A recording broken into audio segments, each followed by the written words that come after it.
Completely useless, my father snapped, tossing my medical school acceptance letter onto the kitchen table like it burned his hand. 5 more years of school? When you could be helping with the family business? What the hell is wrong with you, Sophia? I stood frozen in the middle of our cavernous kitchen, sunlight glinting off the spotless marble countertops, my hands trembling. Still, my voice held. I want to be a surgeon, Dad. I've wanted that my entire life. From his perch on the counter, my brother Alex let out a sharp laugh. You? You flinch at the sight of blood. What makes you think you can handle a scalpel? The hardware chain needs someone with real business instincts, not dreams. Mom sat at the table, silent, folding her napkin into a square, then unfolding it, then folding again. She hadn't looked up once.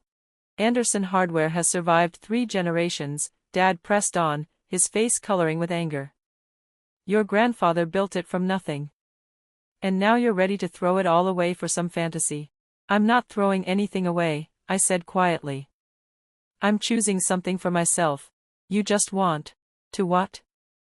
Alex cut in. Drain Dad dry while you play doctor with cadavers? How much did you even blow on applications? I paid for them, I replied, firmer now.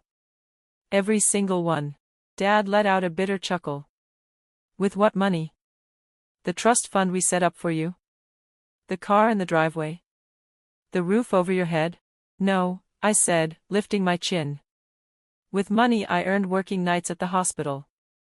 I've volunteered in the ER for 2 years. They hired me 6 months ago. Alex slow clapped. Incredible.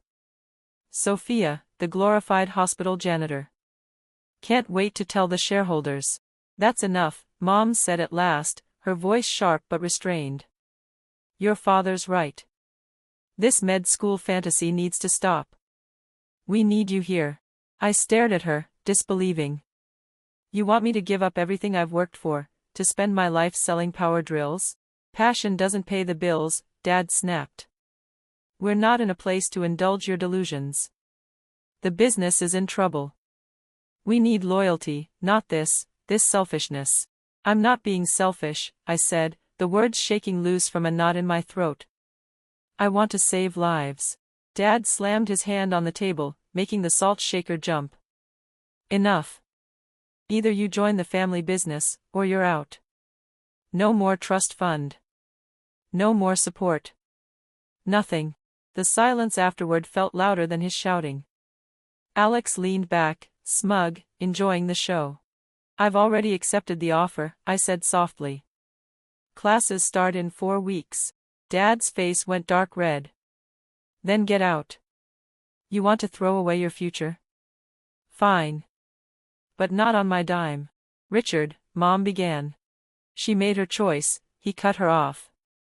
Pack what you can carry, Sophia. The rest goes to charity. I stood motionless, staring at the 3 faces that had defined my world. My father's fury. My mother's silence. My brother's mockery. This is how it ends? I asked, more to myself than to them. You have 1 hour, Dad said, already turning away. After that, you're not our responsibility. I climbed the stairs to my bedroom in a daze, each step heavier than the last. The acceptance letter from Johns Hopkins Medical School was still clutched in my hand, now slightly crumpled from Dad's grip. I'd been so eager to show them, so certain they'd be proud. How naive I'd been. In my room, I started packing my largest suitcase, methodical in my movements, clothes, important papers, the small box of jewelry from my grandmother. She was the only one who'd ever supported my dream of becoming a doctor. She'd passed away last year, but her encouragement lingered like a whisper. You really doing this? Alex's voice broke through, his presence filling the doorway. Choosing a stupid dream over your family? I didn't look up, continuing to pack. No, Alex, I'm choosing my future over fear. There's a difference. He leaned against the doorframe, a smirk playing at the corners of his mouth. You'll fail. You'll be back here in a month, begging for forgiveness. I zipped up the suitcase, then faced him, my resolve hardening. You know what's funny? Everyone in this family is so obsessed with preserving the past that they can't see the future. Anderson Hardware is failing because none of you will adapt. And now, you're making the same mistake with me. His smug expression faltered for a moment, then settled back into disdain. Downstairs, Dad stood by the front door, waiting. Mom, as usual, was conspicuously absent. Your car stays, Dad said flatly. It's in the family's name. Fine. I pulled out my phone and ordered an Uber. This is your last chance, Sophia, he said as I walked past him. Stay, work in the business, be a part of this family. I paused at the front steps, looking out at the house I'd grown up in. I am part of this family, Dad. You're the one choosing money and control over your daughter. You're choosing to leave, he corrected sharply. No, I said, surprisingly calm. I'm choosing to become who I'm meant to be, and one day, you'll need me a lot more than I need you. The Uber arrived, its headlights cutting through the dusk as I loaded my suitcase into the trunk. Dad's eyes followed me from the doorway, but I didn't look back. Just before I got into the car, I turned around for one last parting shot. By the way, I called out, Anderson Hardware isn't failing because of the economy. It's failing because your online competitors have better prices and actual customer service, but you'd know that if you ever listened to anyone else's ideas. Then, I closed the door and drove away. I didn't look back, not once, as my childhood home shrank into the distance, the acceptance letter still in my hand. I carefully smoothed it out, the edges already curling from the tension of the moment. Where to? The driver asked, his voice steady. I gave him an address, the small apartment I'd secretly rented last week, funded by the savings from my hospital job. I wasn't as unprepared as they thought. You okay? He asked, glancing at me in the rearview mirror. I nodded, watching the streets blur past, my past fading away behind me. I will be. Sometimes being told you're useless is exactly the kind of fuel you need to become extraordinary. 10 years later, the blur of surgical rotations, sleepless nights, and countless procedures had melded together into a single, sharp image of purpose. I worked through medical school, always taking extra shifts to make ends meet. Every time exhaustion threatened to break me, every time I questioned my decision, I heard my father's voice, cold and scornful. You're useless to this family. His words pushed me forward, through my residency at Johns Hopkins, where I graduated at the top of my class, and through my fellowship in cardiothoracic surgery, where I pioneered a new, minimally invasive technique that earned national recognition. At 35, I stood in my office at Manhattan Memorial Hospital, staring at the gleaming new nameplate on my desk. Dr. Sophia Anderson, Chief of Cardiothoracic Surgery. Dr. Anderson, my assistant knocked softly. The board meeting is about to start. I straightened my white coat, gathering my files, and as I moved toward the door, I couldn't help but reflect. In the decades since I'd walked away, I'd had no contact with my family. Occasionally, I'd see news about Anderson Hardware, store closures, plummeting sales, the inevitable decline as they failed to shift with the times. The board meeting was routine until the chief of medicine made an unexpected announcement. As you all know, Manhattan Memorial is merging with 3 smaller hospitals in the tri-state area, he said. Dr. Anderson will oversee the standardization of cardiac care across all facilities. A surge of pride rose in my chest. This was what I'd worked for. This was the future I'd built. My innovative surgical techniques had not only saved lives but had also dramatically shortened recovery times. Now, they would become the standard across multiple hospitals. After the meeting, my phone buzzed. Unknown number. Dr. Anderson speaking. Sophia. The voice was hesitant, shaky, familiar. I felt my grip tighten on the phone. What is it? It's your father, she said, her voice breaking. He had a heart attack. The doctors say he needs emergency bypass surgery, but there are complications. They're recommending a transfer to Manhattan Memorial. The irony didn't escape me. Manhattan Memorial. My hospital. Where I was chief of cardiothoracic surgery. Does he know you're calling me? I asked coldly. No, she admitted. He's unconscious. Sophia, please. The doctors here say you're the best. They say if anyone can do this surgery, it's you. I closed my eyes, the memories of the last time I saw my father flooding back. Send his files to my office. I'll review them. An hour later, I stood in the emergency department, waiting as the ambulance pulled in.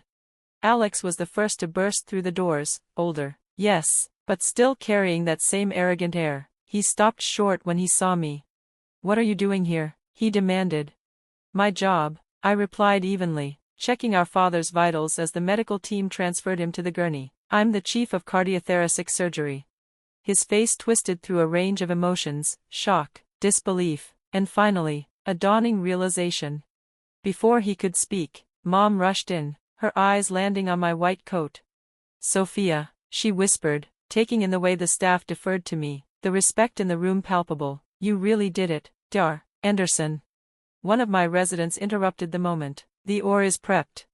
I nodded, walking beside my father's gurney, heading toward the operating room. Mom reached out, grabbing my arm. "Wait, we need to talk about this. Your father wouldn't want." "What your father wants," I cut her off, "is to live, and right now, I'm the best chance he has. Now, if you'll excuse me, I have a surgery to perform." "You can't operate on him," Alex protested. "You're too what?" I snapped, turning to face him. "Too useless, too weak. I'm the top cardiac surgeon on the East Coast, Alex. The procedure we'll be using today, I developed it. The papers on your father's condition, I wrote them." A few residents exchanged glances, their faces lighting up with amusement. Watching their chief hold her ground was better than any TV drama. At the OR doors, I turned one last time to face my family. "You can wait in the private consultation room," I said, voice cold. "Someone will update you every hour." "Sophia," Mom called as I began to scrub in, "we were wrong about you, so wrong."